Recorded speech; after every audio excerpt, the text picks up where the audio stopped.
This is FPP January 15th, 2024.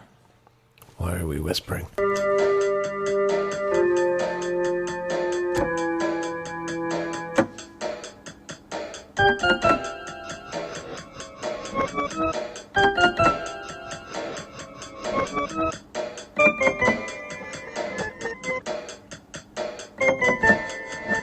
Why don't we do the whole show like this? I think it'd be a good idea. I think it'd be great. Do it very low-key. Okay. Mark, how are you? I'm not too bad, John. How about you, Mike? I'm pretty good. How's that bunion on your foot doing, Mike? Toe jam. Pop that blister. I'm here with Mark Dalzell. Hello. John Fedele. Hey, babe, how are you? Pretty good. And today we're going to be talking about the Canon A1 camera. We're going to be talking about Tasma NK2 black and white film, an underdog film. We're going to be reading... Not for long. We're going to be reading a lot of listener letters. Today's episode is sponsored by crumbs. Crumbs are everywhere, folks. They are. And you should never underestimate or doubt that there are crumbs flying everywhere. Once John was in, and he had a crunchy bagel, and the light was hitting him, streaming in from the window. Bite into this crunchy bagel, and I saw, because the light was hitting him, crumbs Explosion. exploding everywhere. Wow. That's right, yeah. The only thing that's anywhere more than crumbs is dust. Yep. You can't eat dust. Well, you probably eat it all the time. Don't know it. Because it's like George Carlin used to say, you take a crumb, you cut it in half, you don't have two half a crumbs, you got two crumbs. It's true. What? Today should be sponsored by Mally's. By Mike's Mellow Is Nuts. that the place in Ohio? Yep, this is in Cleveland, Ohio. It's Mally's Nut Mallow. Milk chocolate nut mallow. Fluffy, handmade marshmallow and crunchy English walnuts are generously covered in smooth milk chocolate. Generously. Generously. I mean, look at that. Yes. We should open this up, right? Yeah. Should. I practically insist. So, folks, I ordered this online last year when I was in Cleveland, Ohio in the spring. Oh, either Owen or Leslie brought some Mally's chocolates. They brought the toffee. Mm-hmm. Those are amazing. Oh my God, they were just Look at this. Was it like a loaf? I swear to God, there are shards that, speaking of... Oh, well, this episode's sponsored by Crumbs. They are. Yeah. Crumbs and their cousin shards. Crumbs. It's what's for dinner. There are chocolate shards, I kid you not, all over this package. I think we should keep this isolated. My God. Why don't we keep this isolated, like, on the edge of the table you're not there? giving it to Careful, me. careful of the Just shards go and eat it crumbs. over the toilet. No, don't tip it. He's dipping it. Go to John. Oh! Look at the shards. I want to look at its beauty. Who's on the bowl, John? This letter's from Courtney Cole. There's nuts in there, too. Walnuts. Courtney, there's a shard on this paper I'm reading. Courtney says, "Hi all, happy holidays to all the FPP gang club. Yeah. I just got a 16mm cartridge I ordered from the FPP shop. Super exciting, exclamation point. Can't wait to join the FPP Millimeter Club." Yes! Yes! I'll tell you, there are people that are already in this year. What I'm going to do is keep track of all the regular FPP movie film customers, and we're going to have our own Millimeter Club. You can Like, give them shirts. maybe, yeah, maybe. Like Daniel Mall, who sent us that Christmas card last show with all that cash in it. Yeah. $2 bills. That was last show, right? $2 bill. Yeah. Yeah. He's a regular millimeter shooter. Get one of those big, like, fundraising thermometer posters. And every time I'm like, I shoot 8mm. You add 8 more to the thing. I shoot 16. Add 16 more millimeters. See how many millimeters you can get for the year. Courtney shoots magazine 16, which is a gorgeous format. Yes, it is. Anyway, I want to take a minute and wish you all a Merry Christmas and thank you all for the work and the Horrific.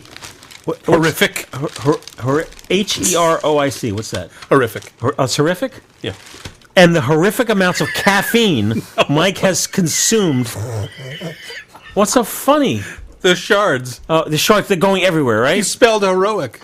And I said Heroic amounts of caffeine Mike has consumed on behalf of the film photography community. Keep up the great work. What's wrong? You're high on I sugar. almost choked on marshmallow is what happened. Can you guys break off a chunk for me? You read the word heroic, You can have and the- Mark said it was horrific, and you went, horrific. You're like, really? HEROIC? I'm like, yeah, horrific. You're like, all right. You didn't even engage your horrific brain. amounts of caffeine. You're just like someone give me answer, implement answer. Cut to Fred Willard and Anchorman. Whatever you put on the prompter, Mike will read it. Good. I haven't tried yet. I'm afraid of the shards. See the shards on the table? Look at them. Jeez, John. Just put this over there, please. Look, I have a shard Put bag. that over there. No, I'm not putting that anywhere. I'm not touching it. Dear Mallies, we really enjoyed your nut mellows. However, there was a shard catastrophe. You need to go back to the old drawing board. And Please figure out how to supply make feed less- bags with all future shipments. This next oh, up. Mike. Hey, has this guy written to us before? Chris, Idaho, Davenport? Yeah. Like he entered for the contest. Where's he from? Idaho. Potato! This is made out to Leslie. Now, on behalf of Leslie, I will read this. Leslie, Vision 3 film is great. I developed mine in C41. Don't fear the remjet. However, it leaves my chemicals dark gray. Oh, Do I need to throw each film batch of chemicals away? doing a great job, Mike. Or can I keep using them and ignore the color? I love the color 200T and the contrast of this film. Hold on, I have to eat some shards. And use your letter as the shard catcher. Not the chewing sound. I am ordering several more Oh my God! Stop. I find that scraping the carbon off the back and washing the films leaves me with a brilliant color, even better than Kodak Gold. No, that's true. Mark D and you guys. The Vision 3 color is amazing, right? Yeah. Amazing. One of my faves. All time. How's that marshmallow? Horrific. This is really good. I've never eaten anything bad from Mally's. Thanks for your help. I really like Remjet. I really like Remjet. I love lamp. I love Remjet. But I doubt I'll get my friends to try it. No one develops their own film anyway. What do you Thanks. Be safe. Well, Chris, All the cool people develop their own. mean? Yeah. the Remjet. I mean, this show is aptly dedicated to shards and crumbs. Yes. The shards of Remjet left in your developer are harmless. They're just ugly to look at, and the They're color. not going to get stuck on other film? But I don't get that in my developer. So maybe is he like crazy agitating or something? I don't get black in my developer. So the Remjet on the Vision 3 film, folks, it's a black carbon base that's not on your typical C41 film. So do you take your Remjet off first or at the No, last? at the end. Yeah. In the final wash, I When take you it off Squeegee it off, right? Yeah, or with your thumb. with my fingers. Yeah. Or when you pour your developer back in, you don't have all like sediment. I've never had like flex or sediment before. Yeah, I no. did. I have. Oh, okay. Chris, don't sweat it, man. It's all good. It's all good, man. Don't be scared. Before we I do ain't an scared. entire show without Mark ever getting a chance to do a review, which happened like what, for like a year? Yes. Like, didn't you used to come to the show, like the whole gang would be here, and like you would never get to your Never. segment. Yeah. It's most every time he comes. Well, it used to be in the old days. We did like 4 episodes a month, and then every episode I would review 2 cameras. So I was like bringing 8 cameras a month. It was crazy. Nuts. It was nuts. It was Also, walnuts. on this show, John's going to be talking about the Kodak M35 camera filters. Oh. Why don't we talk about that first when we come back? Hey, we'll be back. Brought to you by Kodak, whose new instant cameras and dependable Kodak film help you remember the times of your life. Kodak. Someone took this instant picture of me just a few minutes ago. And whether they took it with a camera, with a motor, one without, one that folds or one that doesn't, really matters very little. What matters is that it began with this, Kodak instant print film. That's where the color comes from. But the only way to end up with color by Kodak is to begin with Kodak instant print film. And the only way to use Kodak instant print film is to begin with a Kodak instant camera. Hey, we're back. And welcome to John's one-word review. Fun! Fun! Fun! So, the M35 camera, right? Oh, look, it's Justin. Justin. This just Hi, in. Justin. What's going on? Oh. I am taking off. Oh, you're taking off for the day? Oh. Yes. Okay. Hey, sincerely, tell Trinity thanks so much for those cookies. Oh, you're welcome. Those were awesome. Those cookies went faster than the Ollie boxes. They went crazy fast. Mark's like, hey, I didn't get any. Last time I was here, you thanked him for something I didn't get either. No, they were great. Tell her thank you so much. So the fine folks at Kodak sent us a box with goodies in it, and one of the goodies was the Kodak camera filters that go on either the M35 point-and-shoot camera or the M38 point-and-shoot camera. What's the difference? The M38 is very similar to 35. It has a few more bells and whistles, which Like I don't. what? Sorry you asked, because I don't know. Oh, jeez. The M35, which we carry here at the FPP, it's just simple point-and-shoot camera. It has flash on and off. It takes pretty decent, snapshot pictures. But John was given an assignment. He was given a roll of Kodak Max 400 and the filters. I only use two of them because one is the selfie. Oh, okay. Is the selfie filter even relevant anymore? Yeah. I shot with the selfie. You shot with it, and it looked great. Looked great. The lens is wide enough so that the selfie photo looks great. And the mirror helps a lot. I didn't get to shoot the star filter in bright light, like outdoors. I shot it indoors with a flash. So I didn't see the definition that may or may not have shown up if you were shooting outside, like if you shoot the sky or something, or you're just outside the bright light source. In other packages, you get different filters. This one just happened to have the star in it. There's a heart and also just a center circle. And I think the results I got were more like the center circle, where everything around the edges was, deeply vignetted, and the center was nice and crisp. So I shot it of some people playing music at a jazz club, and I was super happy with the way those shots looked with the star filter on it. Super positive. And then I shot my daughter in her bedroom with the pink filter over the lens. And I got to say, for that application, I was very pleased with the shots. That is so bright. I actually felt heat from that, too. So I was very pleased with the results. The pink filter added, it's not a huge amount of color, so it didn't deeply saturate the picture to the point that it was like just this pink mess. Right. So it was a nice touch, and I was very pleased with it. So these are fun. How much do these go for? I don't know if those are available yet. Oh, really? Yeah, the Kodak camera filters for the M35 and M38 camera. And the thing about it is, you don't know what filters you're getting, do you? No, it's a secret. Are you sure? Oh, wait. On the back it says it. It tells you what the varieties are, but it doesn't tell you which one comes in the package, does it? No, I'm guessing you can get these as of right now on Amazon and certainly on eBay. A lot of times these first get introduced in Asia and then they come over to the U.S.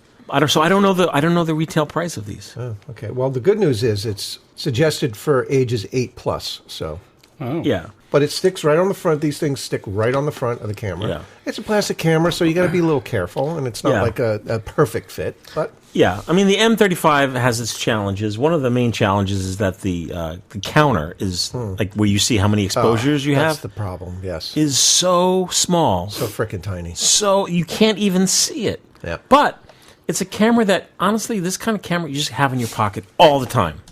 You just carry it with you everywhere. You don't worry about it. You bring it to the beach. I wish I actually had it yesterday. Oh, no kidding. Because here we had some severe flooding. Yeah. In Wayne and like Little Falls and stuff. So I was trying to make it to the Costco. And in order to get around all of the flooding, I had to go through these back roads that I've never been before in East Hanover and Livingston area. And I'm like, I wish I had a camera with me. And that would have been perfect application for it, that little handheld plastic fantastic. Well, I have a new assignment for you. For you both, actually. I'm ready to go, Chief. Are you up for an assignment? Fun assignment. I'll tell you in a minute. Okay, let me get it. Because I'm a professional photographer, people often ask me how to get their money's worth in a pocket camera. I recommend the Minolta Pocket Auto Pack 450E. It has an all-glass lens, not plastic. Plus, the Minolta adjusts automatically for the correct flash exposure as you focus for beautiful stop-action pictures. And for dramatic close-ups, Minolta has an added lens. The Minolta Pocket Auto Pack. Get a whole lot of camera for your money. Hey, we're back. Yes, sir. John and Mark have an assignment. They're going to go out and shoot with these cameras. Oh, what is this? What is it called? It's a motorized S88 Kodak film camera. So these guys are going to go shoot with it, and then in a future episode, we'll do a whole review. What do you want to Well, You don't have to open it now. We'll figure it out. Well, you want to open it? curious to find out what's sitting there. All right, go ahead. Okay, so these guys are so curious that they want to open it up. I don't know if this camera is even available in the U.S. The Kodak motorized 88 35mm camera. Special. Yeah, it says right here. Well, you get a cloth bag to put your camera in. It's silver. Whoa! Oh, it comes in a myriad of colors. A myriad. A veritable cornucopia of colors. That's great. Well, when you say motorized, I'm guessing that when you press, it rewinds. Yeah, it advances and it rewinds. I don't know this for sure, folks. I'm guessing based upon, Yeah, it's got a motorized But bug. you know what I'm excited to see? I'm looking at this camera. It's like something different than like every plastic camera we've seen in the last few years has looked exactly the same. This looks different, don't you think, Mark? Slightly. Yeah. It's more boxy. It's real boxy. It looks like boxy. mine looks like a bar of soap. It's boxy, but good. Does it take? Where do the batteries go though? If it's, I don't know. I'm Oh, trying I to see. figure Oh, it here out. on the end, 1 AA. Oh, look, great. Do you guys want some Frankenstein put in This there? is. Oh, yeah. Oh, mine's working. Oh, already. Oh, it's ready to go. Oh, look at that. That's what the episode can just be us shooting the entire camera during the episode. Sounds like every Christmas toy I got in the 70s. There's no film in it. Why is it doing that? How come his stopped? I hit the rewind. Oh. Let's talk about Mark's camera. I have a bunch of them. And actually, in just sort of researching this one, the A1, I didn't realize that there were actually fancier versions. I sort of thought the A1 was the fancy one because it's the one that's always black. Like, it looked professional, and it looked cool and serious. It turns out I didn't realize that the A series sort of is supposed to be aimed at the amateur photographer, and that the A1 only came in black to make it look cool. So today I brought this the A1. This is a super, super clean, beautiful example of it. They came out 1978. They made them between 78 and 85. That's it, huh? That was it. It had a really short run. It was sort of came out to compete with very similar cameras that Nikon, Minolta, Pentax, Olympus, although I'm not going to talk about Olympus because I really don't know anything about them, had at the time. So like the... OM1, it would be like the OM2, X700. because the OM1 was sort of mid-70s, but like the OM2 was sort of late 70s. X700 is Minolta. Yeah. Yeah, the X700. So the Nikon F3, which I love. So this came out from 78 to 85. The F3 was 1980 to 88, so same era. The Pentax K1000 was 76 to 97. Wow. And the X700, which was 1981 to 1999. Can you believe they made that all the way up to 99? After this went out of production in 85 is when they pretty much switched over to EOS. So this was, the A series was their last non-autofocus, like still fully manual. I mean, you could make EOS fully manual too, but you have no choice but to run this thing manual. And then wedged in between the A series and the EOS, or your favorite T series, which your T60 and your T70, T90, which I've never gotten one that worked properly. Do you like those? Which T's? The Canon. Hello. The T60. So the camera I brought with me today is the. Okay, T60. Yeah. So I love this, it. 70. This camera was made up until 1985. Yes. It was then basically replaced by the EOS, but in the 83, 84 is when the T series came out. T70. T50, 60, 70, 80, 90. T50. I shot with them all. I love them. Yeah. T50 is almost like a point and shoot, except you have to focus. It's all automatic. No functions, just program. T60 was made by Cosina for Canon. It was a student camera. Came out in like late 80s, or maybe 1990, which is incredible. Yeah. T70 came out in the 80s. That was like super fancy, electronic, a lot of electronics. T90, The mothership. That was the big daddy. T90 is like the Rolls Royce of the T series. It's a gorgeous Which camera. is saying it's a Volkswagen Bug. No, the T90 is a gorgeous T camera. I've had like 6 of the T cameras. I would say the T60s I've had have worked just as not as the T90 that I had. I've never had one that worked. It's like Olympus. I've never had an Olympus or a T that worked. They're very, very finicky. The strange thing about the T60 is, see, Canon is all about shutter priority. Yes. Because the whole Canon campaign, all of their commercials was action. Tennis, car racing, sports. I see. The T60 is aperture priority. Okay. Yes. I prefer. Everybody should prefer it. Because you want to set it to like f1.2, and Right. then, you want it... And forget it. Yes. But no, I prefer to choose the aperture, Exactly. not the computer to do that. Exactly. So Canon, shutter priority, except for the T60, aperture priority. Over. Okay, Mark. Thank you. Okay. Well, that's all I had to say. You covered the rest of it. Okay. No, I'm joking. A1. The A1. A2. Do I hear A3? So my experience with shooting it's a very good, solid SLR. Has a good range of features. The stuff that really stands out about it has shutter speeds, automatically metered shutter speeds from 30 seconds up to 1,000th, which is pretty amazing. 30 That's a wide seconds. range. So if you're doing It's ultra normally long, 60, right? no, not at all. Like the Minolta will do 1 second as the longest shutter. The F3 I think does 8 seconds. So I mean, to do 30 seconds is amazing. 30 seconds. I'm thinking 30th. Not a 30th, no, 30 seconds, which is crazy. An ISO range of 6. This is not a typo. 6 to 12,830. Yeah, that's great stuff. So you can shoot 12,000 speed film in it. In the dark. Not really. Everything else about it is sort of standard features, except that one cool feature is that it's got a self-timer on it, and the self-timer is selectable between 2 and 10 seconds, which is really cool. So if you are doing long exposure stuff and you don't want the camera shake from pushing the shutter down, you just set the 2-second shutter on. So you don't have to stand there for 10 seconds while it's waiting to take a picture of the moon for you or whatever. That's smart, Joey. Yeah, so that's kind of cool. Give me some coffee. Make it black. Yes, sir. Joey. The thing that is historically interesting about it is that the A1 was the first camera to offer program mode. And program mode is when the camera magically chooses its own aperture and shutter speed, and then just takes a picture, and you just kind of get what you get, and then you don't get upset. The F3, which came out after this, did not have program mode, but the Minolta jumped on the bandwagon with the X700. Can I just say one thing? Yeah. You get what you get and you don't get upset. But if you get a good one, it's winner chicken dinner. Oh, I blew it. We don't know each other. Come on, Joey. Cut the crap. My name is Tom. You want to try again? Come around again. You want to try that again, John? I don't get it. Like he's like, you know what I'm happy at? I'm happy, folks, that John is laughing so hard. Like he's just happy. He's having a good time. And laughing, having a good time. I don't know what he said. Time to wake this show up. Where's Johnny? Right here, right here.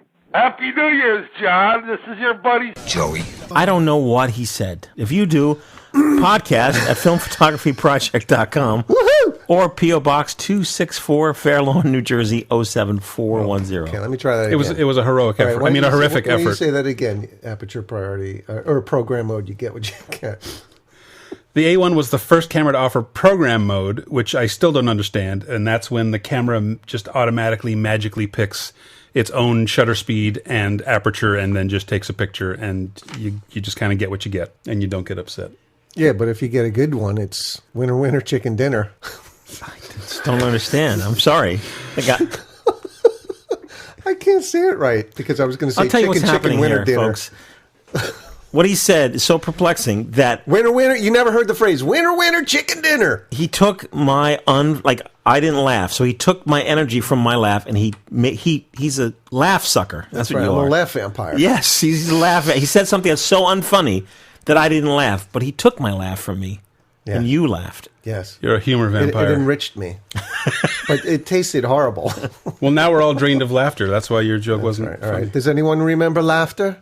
Okay. Sounds like a lot of supernatural baloney to me. Supernatural, perhaps. Baloney, perhaps not. Anyway, Winner chicken dinner. so the F3, which came out after this camera, does not have program mode, but Minolta definitely jumped on the bandwagon. So when this came out, the XGM by Minolta was sort of their good, big, chunky, full-featured SLR.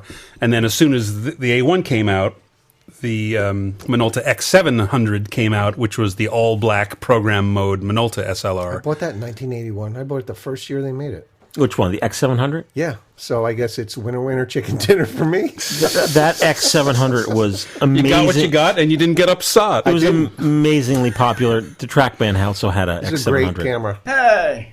It was everywhere. But it was way easier to use than the A1. Yes, and a really nice viewfinder on the inside to help you zone in on your exposure. Exactly. These are all things that I'm about to say because... Sorry. No. That you're leading me right into it because I don't like this camera. I got to say. It's fine. It looks great. It's so cool that it was available in all black with the white logo. Yeah. It looks very professional. It looks very serious. And then, like I said, 3 years later, Minolta was like, "Oh, that is kind of cool." So that's why the X700, same thing, pure black with the white lettering. Like the X700 looks awesome. To hold, it feels great. The controls fall comfortably to hand in the parlance of our times. The winder is solid and smooth. The shutter button is big and raised way up, so it's easy to find when you have the camera up at your eye. It's got that I can see if I can make it do it. It's got that classic Canon shutter wheeze, I call it. Oh! One more time. It's like a mouse sneezing. Exactly. Got the wheeze. It's got the wheeze. And that's just that sort of 80s photography sound. If you're like, oh, guy's taking a picture and we're supposed to be in the early 80s.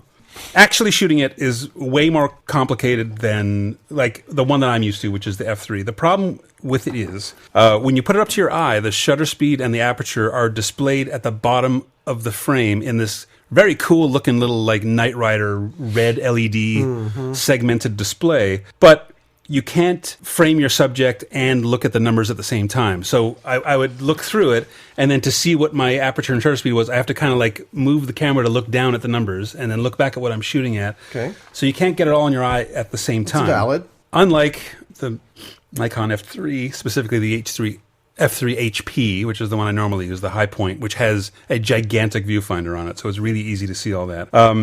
In aperture priority mode, and I'm gonna have a little like disclaimer here, there might be something wrong with my camera, or I'm using the wrong lens, or there's something wrong with my lens. I don't know, but in aperture priority mode, the apertures don't display correctly in the display.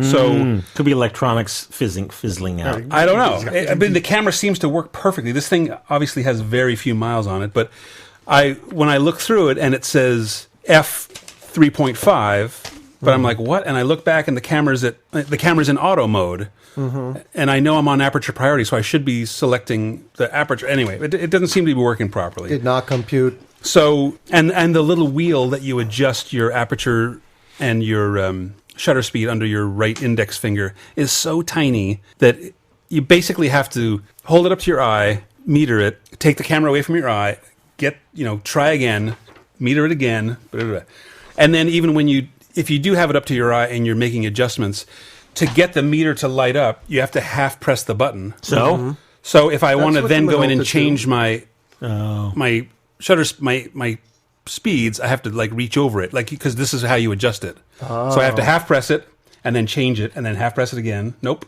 I change it again. So it's just a lot to do with your right index finger. Yeah, it's just a little awkward to shoot, and it's hard to see the thing anyway. I'm just so thrilled to be reviewing a Canon. Even though it's like a sort of a slightly negative review. It looks great, and it sounds good, too. Listen again. Oh, it's great. That's what people pay for. Yes. I did try it in program mode, which I don't understand. And it chooses really bizarre settings. So, like, I was playing with it, and I've got a 1.4 lens on it. And in program mode, I went to take a picture, and it suggested f2.5 at a 20th. Like, what the hell is 2.5 to start with? But why would you choose 2.5 at a 20th instead of like 1.4 at a 100th or something? That's like it doesn't make any nuts. sense. Yeah, like I don't know why the programmer would even let it shoot that slowly. So anyway, that's a bit of my gripes about it. So I would say I don't shoot the K1000 as much, and I think now that I've looked at these and sort of compared these four cameras side by side, no offense to the Olympus, the A1, the X700, the F3, and the K1000. The K1000 is the one that I never shoot. And I know it's a legendary camera that everyone who was doing photography in the 70s and 80s was using. Yep. But to me, I think I figured out that it looks old-fashioned because it is so silver and kind of sharp edges. You have not shot with it. I've shot with it before, and I have a bunch of them. I have the brown one. You don't fancy it. It just looks old-fashioned. Well, don't you think that's part of the allure of it, though? Because it does look like almost like a classic camera. But it doesn't shoot like a classic camera. Like I have more fun shooting with a Nikkor mat than a K1000. Like there's something about it that just doesn't super appeal to me. Ooh, I'm going to have to disagree with you there. But okay. but the X700 and the A1 are gorgeous and black with their white lettering. Like they look modern and professional.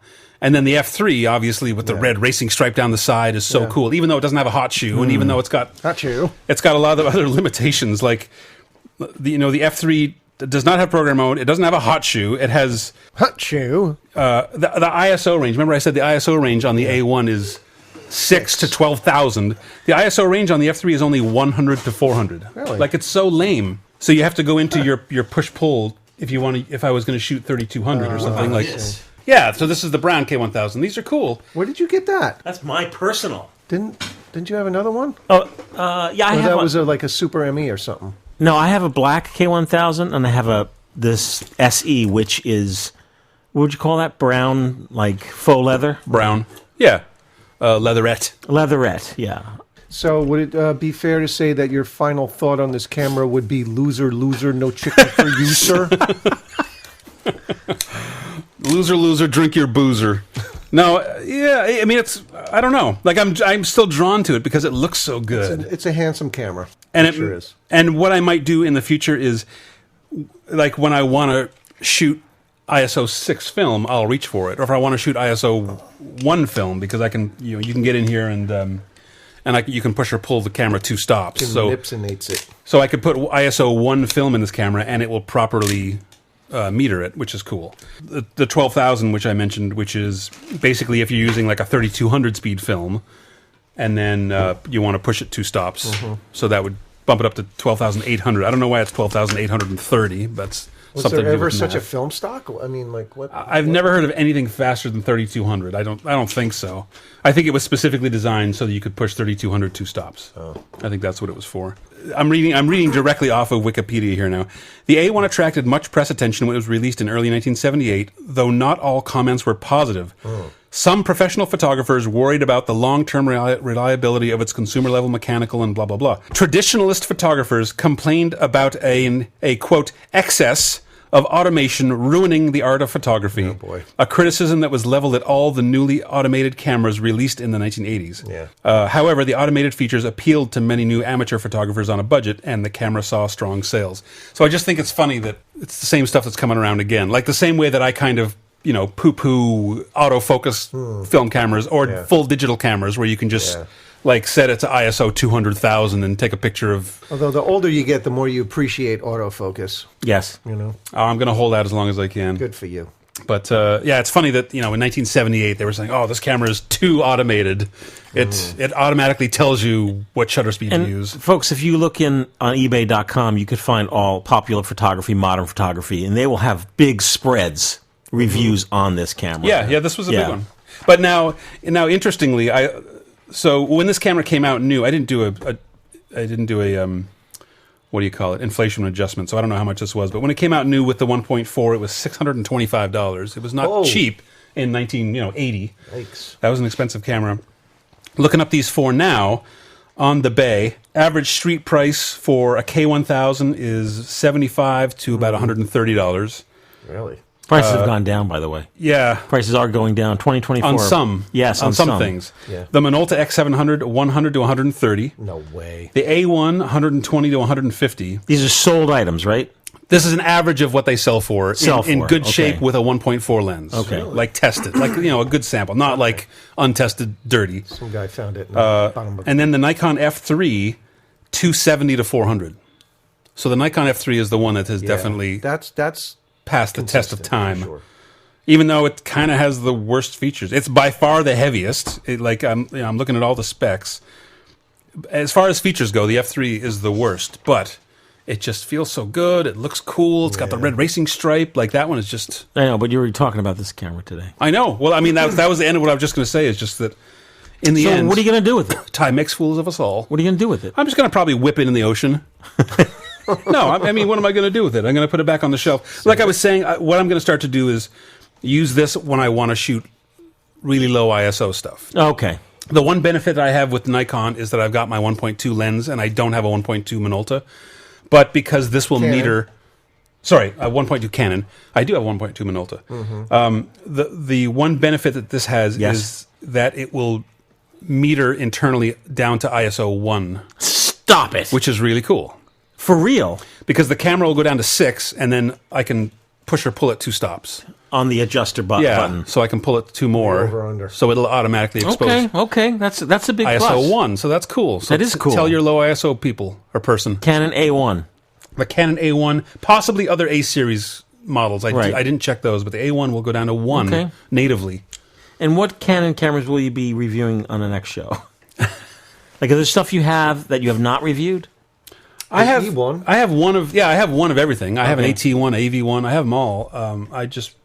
I just never really pull them out. But yeah, I'll make an effort to start pulling on some more Canon stuff. Okay. Thank you very much. Winner, chicken dinner. When we come back, we're going to be talking about Tasma NK2 black and white film. I don't know who had a better day, John Newcomb or me. Because his great shots were mine too, with my Canon camera and Canon lenses, like a wide-angle lens.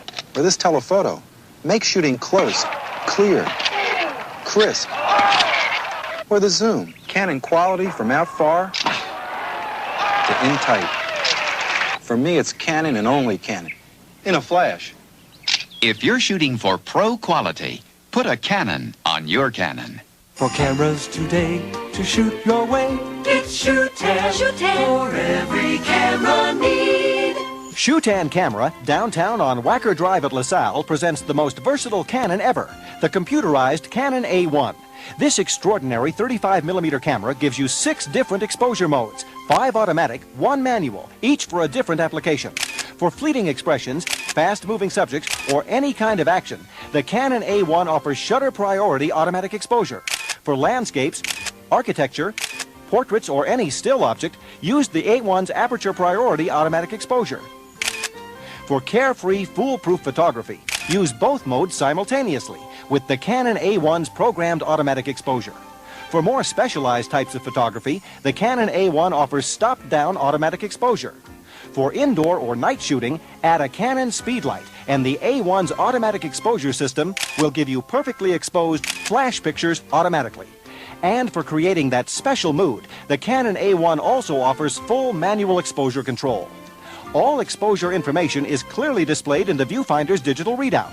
The versatile Canon A1, now at this incredibly low Shootan price. Shoot with the best, your cost is less. It's Shootan. For every camera need. Shootan Camera, downtown on Wacker Drive at LaSalle. Hey, we're back. This interesting letter, I think this is more geared up for you because it talks about welding gas. Oh. Hey, the Darkroom tip of the year 2024, welding gas. What? A letter by Roger Hyam, read by Mark Dalzell. Oh, thanks. I get a lot of gas while I'm welding.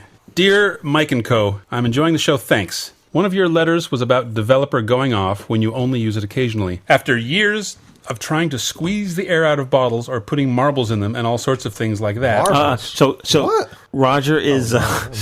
nice to meet you.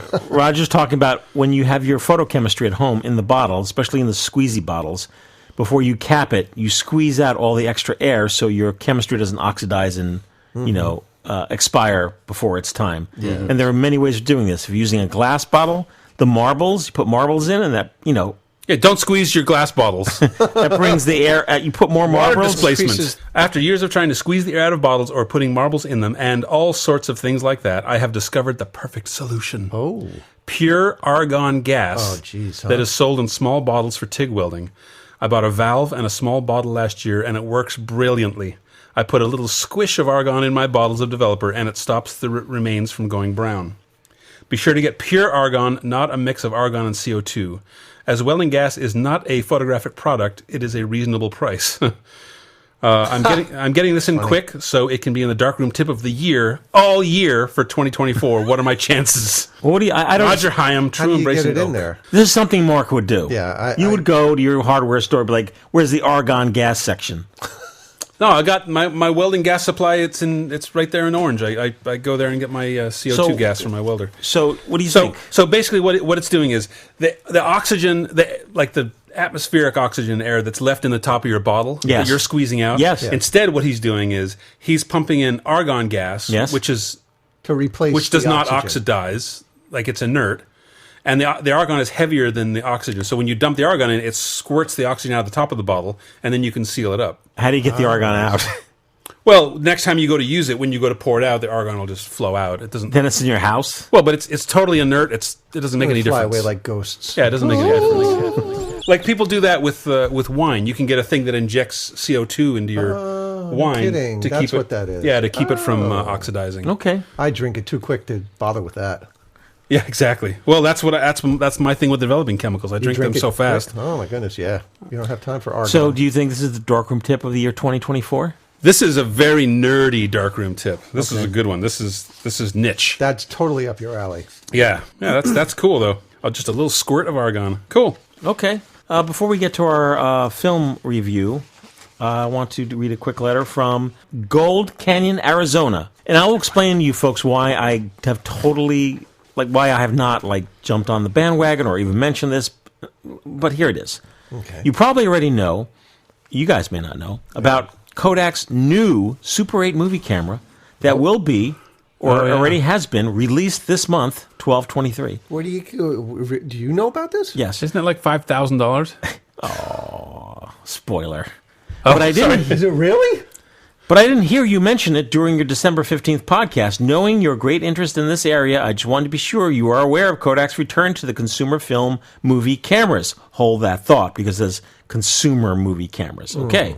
The camera looks like an interesting concept, a Super 8 camera that incorporates the digital elements, providing a modern shooting experience that will include a 4-inch LCD display. What? Add audio to the movies. It records audio on it records audio. What? Not on the film. But on a little cassette that you can sync? No, no, it records like MP3 audio in the camera as you're filming the on movie. a little card. And then you can sync them together later.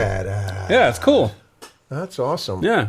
And he says, I also want to thank you for the look into the art of movie making, for the look into the art of movie making you have provided over the past. I am a still photographer that has been trying to figure out that genre for many years and can't see myself getting into film movies at this point. Yes! But listening to your talks about creating and the processing movies has been a fascinating glimpse into that area of photography. I know nothing about it. Learning experience, to be sure. Thank you very much. I know nothing. So I went to, the fantastic inflation calculator. Yeah. So this new Super 8 camera by Kodak, I received a link. You click the link, and then you say, I am interested in this, and then when it's available, they'll send you the bill. It's $5,500. Yeah, something like that. So I said, okay, well, the inflation calculator, maybe this is no big deal. But in 1972, if you bought a Super 8 camera for $150, which, in my opinion, I think Super 8 cameras in 1972 were probably lower than $150. I'm guessing they were like $75, $80. If I had to guess, I don't know. But let's just say cameras in 1972 were $150. In today's world, that would be $1,100. Yeah. Which, to me, if this Super 8 camera were, let's say it was $1,500, I think a lot of people. That's not bad. Yeah, I think a lot of people would be interested. The audio recording and the LCD screen are really cool. You know what? You're right. Let's up it. $2,000. Yeah. Okay. Not $5,000. Cool. Oh, let's say. Okay. You know what? Let's say $2,500. Last bid. You would pay for that $2,500. That's a lot of. I think. man. I think $1,000. I would probably impulse buy it. I might consider getting one for $1,000. Yeah. So. But it's not. It's for $5,000, $5,400, $5,500. Look, that's fine, but don't call it a consumer. I don't know if Kodak is. Not consumer. It's not consumer. It's more prosumer or professional. I think the appeal of this camera, I talked to Matt Marash about this in a phone call, is that a rental house, like in Hollywood or in major cities that have rental houses where people rent lenses and rent it out. Rent it out. It's a great investment for a rental house because then you go rent it for $100. Yeah, I would rather do that. Yeah. You rent it just like when John and I were out of film school and we were shooting Ghoul School. We had to go rent the package, the lighting package, the camera package. From Mick Crimmins. Now he's Mick Crimmins. Mick Cribbins? Mick Cribben. Cribben. Hey, Mick. Mick Levin? Yeah. But I guess my question is, how do they why are they billing it as a consumer camera? It's the only thing of its kind. But I don't know if they are. Oh, that's true. He said that. Yeah, because I was going to say, it's the only thing of its kind. It's technologically the most advanced 8mm movie camera that's probably ever been made. It's got audio and LCD screens. That's crazy. That's pretty advanced. So yeah. Hopefully they don't bill it as a consumer or prosumer level piece of equipment. When are they going to roll it out? It's probably right around now, I would guess. Yeah. You could pre-order it. And there are great resources, and I wouldn't doubt it if you go over to Pro 8 in California, I think they're in Burbank, they may, have some insight on this new camera. Especially in California. Look at your rental house, see if they have it, and maybe you could rent it. But I don't know what the story is, but I just know that me personally here at the FPP, for $5,500, I'm going to invest that money into and 20 old Kodak 8mm movie cameras. How many 16mm cameras could you buy for that much? You get a 35 for that. Oh, probably. For $5,500, I'm pretty sure we could find an old Arriflex. Yeah. You know, but when you talk about 16mm, for $5,500, we could buy a used Arriflex package. Yeah. Maybe not an SR, S. but certainly an S. So, and Keystones, forget about it. For Keystones, they're like $50 to $100. Yeah. What about like a Bolex? Bolex, $500. Oh, we got a Bolex projector, by the way. Oh, no kidding. I think it's 16. Oh, it just came in, a donation. 16mm. Oh, I'm going to check that out. I am optimistic. I'm excited. I'm not excited. Like me, I'm not. I'm excited, but I'm not excited. You know what I mean? Excited. You're excited for them. I'm excited that this is For happening. the community. Yeah, but like for me, like I really love my Minolta 401 XL. You've used that. You have that. It's great. 401 XL, 601 XL. I mean, they're vintage, but for the price, when it breaks, you don't like your heart isn't broken. Yeah. No, you get another one. So I would love to hear input from anybody who's used this camera. Like, is the Kodak new Super 8 camera going to be as good as the motorized 88? Oh, boy. Oh, boy. I hope so. And next up, right after the break, we're going to be talking about Tasma NK2, the underdog of film. Oh, yeah. If you want to get around the really modern way, you need two things. A one-man gyrocopter and a Kodak Instamatic movie camera. The camera that loads instantly and shoots a brand new kind of movies called Super 8. So improved, they make other movies look old-fashioned. Take it from Kodak. They're the movies of the future. Guess he's never seen a camera like this before. Automatic, power wind, zooms at a touch. Everywhere you take this camera, you'll get a great big welcome. And just wait till you see your movies on a Super 8 projector. Enjoy life the really modern way. Get a Kodak Instamatic M5 movie camera. Gyrocopter, optional at extra cost. Hey, we're back. Hey. So, you know, what I'm really happy about is that I'll toss a roll of film to Mark, and it'll be in both Marks, actually, Mark O'Brien and Mark Dalzell. I'll be like, hey, man, have you ever shot this before? And I'll be like, no, I don't know anything about that. And I just give them the roll, and then I forget about it. And then Mark came in today, and he's like, oh, my God, my new favorite film is NK2. Well, I'm like, what? Like, I can't even believe it, because no one cares. Never heard that film before. Never. It's been in the FPP store for probably 10 years. I literally never heard of it. We just had this discussion, 4 or 5 episodes ago about all these different film stocks that I wanted to add to my collection of canisters. And you're like, well, what about this one? What about this one? And that was one that you handed me. It's from the Svema Film Company in Ukraine. Why does it say Tasma? Well, Tasma, so they inherited this stock from the Tasma Film Company. Oh, okay. So Tasma used to be its own thing, but then they closed and the Svema absorbed that. But they maintained the name. It's not now called Svema. No, it's Tasma NK2. Like they still have that emulsion. It's a very unsexy name. Tasma NK2. Yeah, it's very like sterile. Okay. It sounds like, but it sounds like scientific and cool. Like it's not like. I shot it in this junky old Canon A1. I could barely get running. Like I always do, I shot it completely on aperture priority, and I generally shoot as wide open as I can, you know, with some shutter speed or between like 125 and 500. But it's amazing. Like it's like the FPP 125 has always been my favorite color film for a few different reasons, and this NK2 is definitely my new favorite black and white film. I'm sorry, did you say the film speed? It's 100. Ah, thank you. It is super sharp, super beautiful, smooth contrast. It's not like I always joke, black or white film. Like it is definitely black and white, but the transitions between the black and the white have this really nice sort of soft shoulder to them that make everything like, I don't know if you took a look at them on my Flickr page, but I just love them. Some of them were done in a little bit lower light. Like this one, I was doing some in the forest, and this was sort of on a rainy day. It was actually raining outside, and it's a little softer.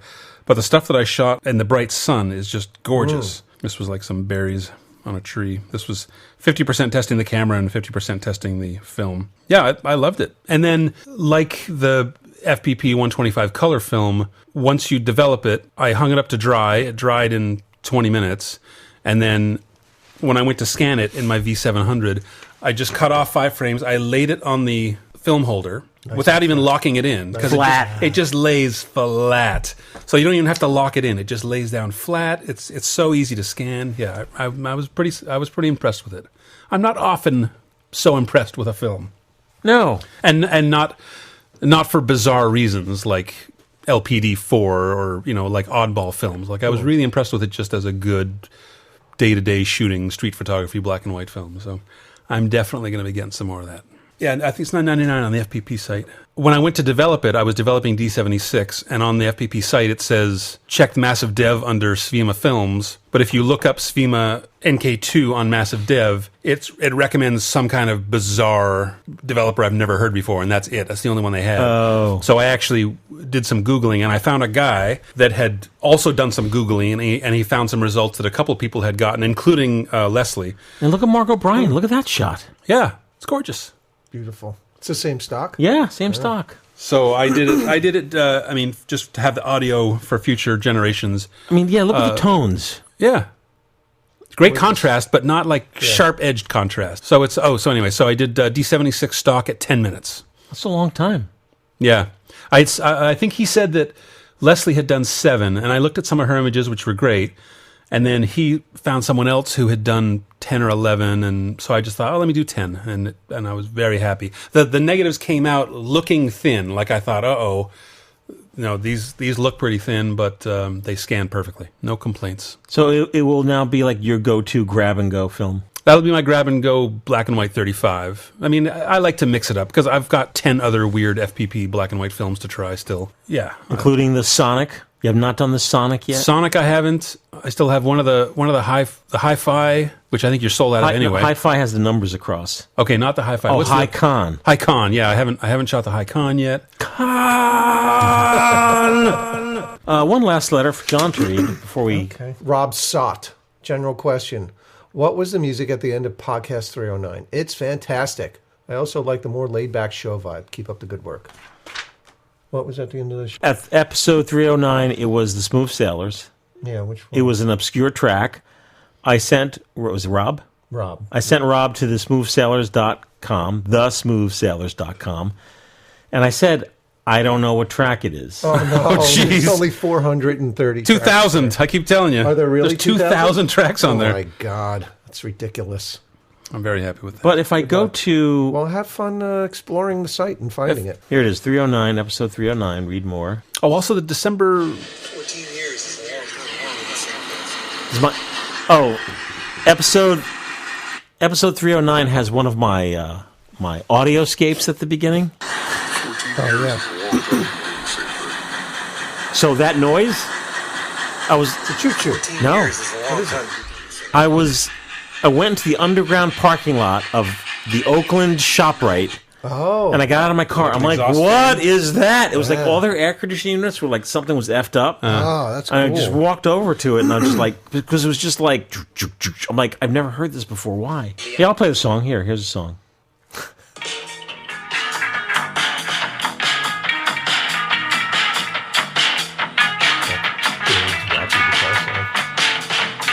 Good luck. That's the old studio. That's Pearl. Oh, really? I can tell by the sound of the room. That's a small room. Old one. Yeah, that's something from like before 2012. It's a very eclectic, fun tune, but it's wacky. Mm-hmm. Yeah.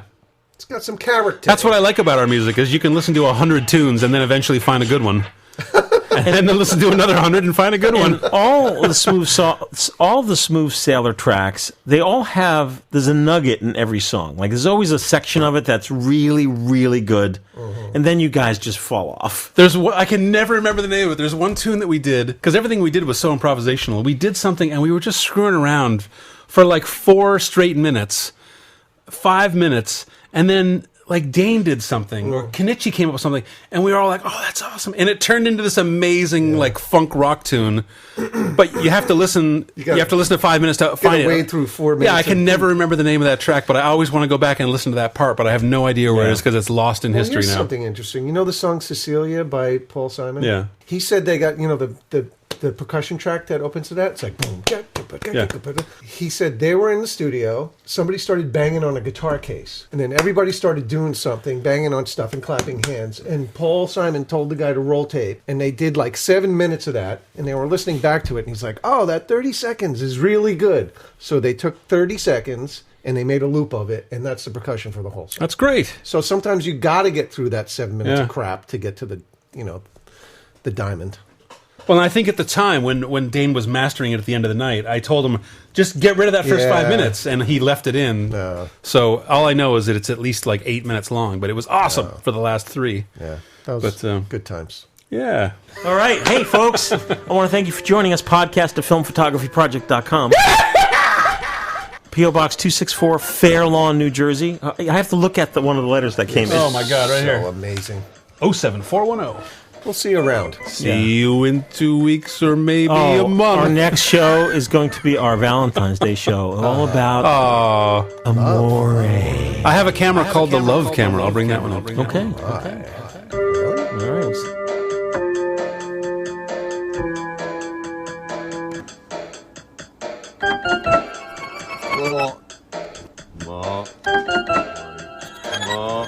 Seriously, and source name, second was name, then they came dressed wide open, name, was second get the snell, they was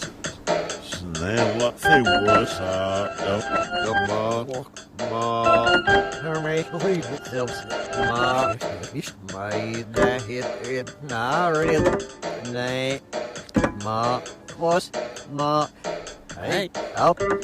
Ma, that's me. It's the line. Now, really. Skinny hello. So, with it, Nicorex in,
I think he wants us to leave, Mr. Fogarty. Do you know what he does when he don't like people, Mr. Fogarty? Yeah, I'm scared. We should leave before he goes all dirty hairy on us. I want to thank you for the coffee, Joey. It really is very good.